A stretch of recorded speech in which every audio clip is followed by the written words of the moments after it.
Hi, and you are welcome to the month of May. It is our month of parenting the heart of the child. A pastor once told the story of a professor who started each semester having his students write their own obituary. And then he asked them what they would leave, differently today if they knew that their end was near. And while that happened, you will see that all the students will write that and will do things something differently for every time. Now, we do not often live like people who know that the end is near. We think that obituaries can wait and that we can neglect all of these responsibilities and just do it. Now, flip it.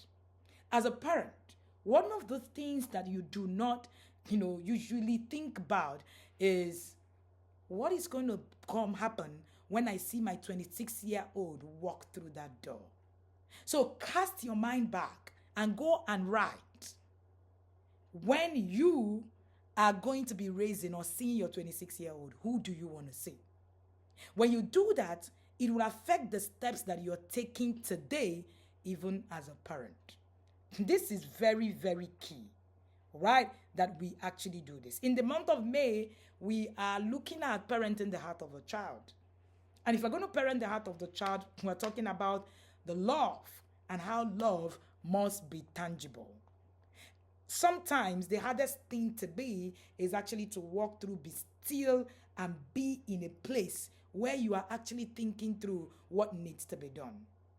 I tell you the story of Moses. Trapped against the sea, the Israelites watched in terror as Egyptians advanced in hot pursuit. Moses alone remained calm and encouraged the people not to be afraid. He challenged them to be still and he allowed the Lord to fight for them. Now, as we raise our children, we too will be faced with panic-inducing situations. If we do not have solid foundation for the knowledge and the faith, we may overcome with fear, and be tempted to actually act rashly. So instead, God is asking us to pause and to seek guidance. Seek knowledge, and he remains with us in his battles. It is knowledge that will make the difference when it comes to the kind of life that you're living today and the kind of parenting that you're parenting. Sometimes the hardest thing to do is to be still. Today we started the No Yelling Challenge, and we're talking about stillness, and we're talking about parenting in calm instead of parenting in chaos. But something I have learned is that stillness is a place of kings, and it requires a lot of training to remain still. Moses was trained into the place of stillness in the wilderness when he ran away from Egypt, and that was his training ground. At that place, Moses learned so much that the children, about leading the children of Israel.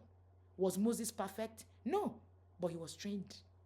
The life of Moses is an obvious indication that proper preparation, prevents poor performance. A commander must decide how he will fight the battle before he begins. He must then decide who he will use. The military effort at his disposal to force the battle to swing his way the way he wishes to go. He must make the enemy dance to his tune from the beginning and not vice versa. That is, Viscount Montgomery of Alamein. That is a word that he spoke. This is very important. The first 40 years of the life of Moses saw him training in the palace of Pharaoh.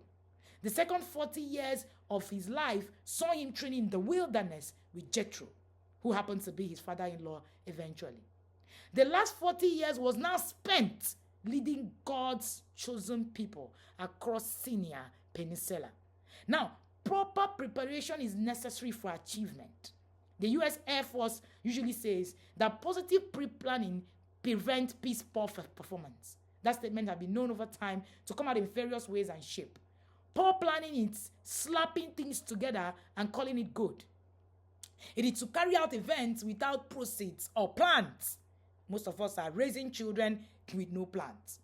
Poor planning or preparation is to see what is not working well, and yet you shrug it off and say, that's how we do it here. That's how we were raised. After all, we turned out okay. That is poor planning. Moses' training was obviously vital to his ability to lead Israel to their desired end. In the providence of God, he had gone through the palaces of Pharaoh, learning the protocol of managing aristocrats, government, leaders. This certainly must have come in handy when he was negotiating with the various people in the palace of Pharaoh and in the course of the journey when they came across the various nations. He lived with Jethro and learnt a way of the desert. It would not have been possible to survive had he not gone ahead, to just lead Israel just like that from the palace.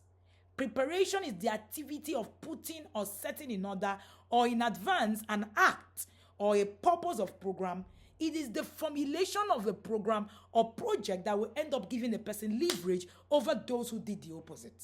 Planning is thinking a matter through so that the approach reflects a prior understanding of what it is to be achieved before it's carried out. I hear the phrase, there is no formula to parenting. We don't need to plan what will be, will be. God will raise children for me. However a child turns is not our fault. Then again, I wonder why God even have systems of parenting in the first place. Unfortunately, we assume that we can parent without planning and preparation. Moses was not perfect. Moses was not a perfect leader. He was a trained leader.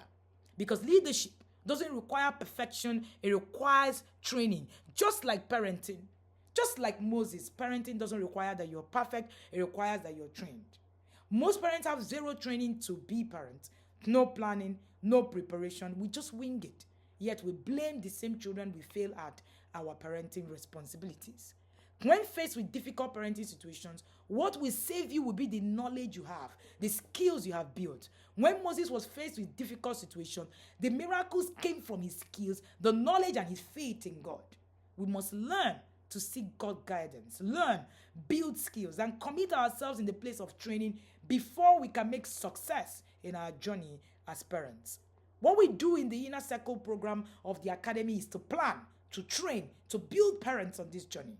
And this is very key because quite a number of us think that, the Inner Circle program, we need to, there's a process of perfection that needs to happen and all of that. As you pursue this purpose of parenting, because parenting is a purpose, in the month of May, I want you to remember, do not be discouraged by what you don't know, who you don't have, or where you have not been. In every season, there would always be a wisdom window in your life. It is the gap between where you are and where you want to go. So, you can only close that gap by new insights, inspirations, and instructions. I have said this at the beginning of the new year, that we fly by instructions, not just by opinions. You can only close that gap by new insights, by inspiration, and by instructions. Navigate your wisdom window with humility. Seek the answers that will expand your expertise. Open your opportunities. Consolidate with your competencies. Your genius can grow. And you can learn your way into anything you desire that will align with what it is that you want your children and where it is that you want them to be. This is very critical in this month as we journey through understanding and learning the heart of the child. And in this month also, we're going to be talking about how to love your child more. This challenge is starting in a few days, where we are going to be taking this challenge exclusive only to parents in the Inner Circle. This challenge on how to love your child more, step by step, of the things that you need to do. Starting on the 6th, immediately after we stop the no yelling challenge, you start how to love your child more challenge, where you're going to be looking at and seeking and getting more insight on what love is. And thereby, across all boards, we're going to be reading the book, 30 Days on How to Love Your Child More as a Parent. The question will be, are you really loving your child? Do you really know how to get to their heart?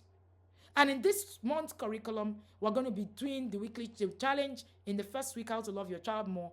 In the second week, understanding the seasons of life, and where we're going to be having an interesting coach come to teach on understanding the seasons of life. I want us to understand that wherever we are in our wisdom window, we can learn from there. And that's what that week will be about. Talking about the seasons of life, what is happening to you. And we're going to be having that guys come teach us about the seasons of life across board, and it's going to be an amazing time with all of us. And then week 3, we're going to be talking about developing a love language guide, where we are going to be parenting using the guide love language that our children actually have. Many of us do not even understand how we love and how our children love. And then week 4, we're going to be creating the family bond. Which is one of the things that we're going to be doing. And in this series, there's going to be different weekly webinars as usual, where you'll be learning amazing things that we have at the Academy package for you. Therefore, the books of the week or the books of the month for the month of May is for level 1, Love Languages by Gary Chapman, and How to Love Your Child More by My Humble Self. In level 2, you're going to be reading How Children Succeed by Paul Tough. Amazing book that you want to read. And of course, How to Love Your Child More. And you can get in level 3, we're going to be reading Habits. Level 3A, Habits by Charles Duhigg. And then we are going to be reading the other level 3B, How Children Succeed, also by Paul Tough. And then all of the levels will be reading How to Love Your Child More. Please do not forget that all of these readings are for you to train yourself just like Moses, so that you will be able to lead the next generation to their promised land. If you don't get trained, you remain where you are.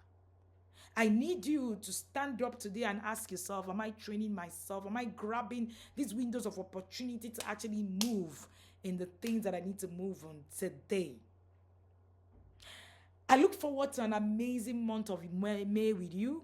And in this month of May, the course of the month will be Healing from Parenting Hurt. Healing from childhood trauma, parenting hurt, any kind of trauma. It is one of the months that we look forward to. And of course, the details of all of that will be out there and you will be able to register. And I've said before that any yada should take 2 courses that should be compulsory through the year. Healing from Parenting Hurt and Becoming an Emotionally Intelligent Parent, because everything you do hinges on these 2 aspects. I look forward to unleashing and unveiling everything the Lord has shown me for you in this month without withholding anything back. The way I said, that's the way I'm going to show it to you. I am so privileged to be your coach. I am so honored to be on this journey with you, and I am rooting for you.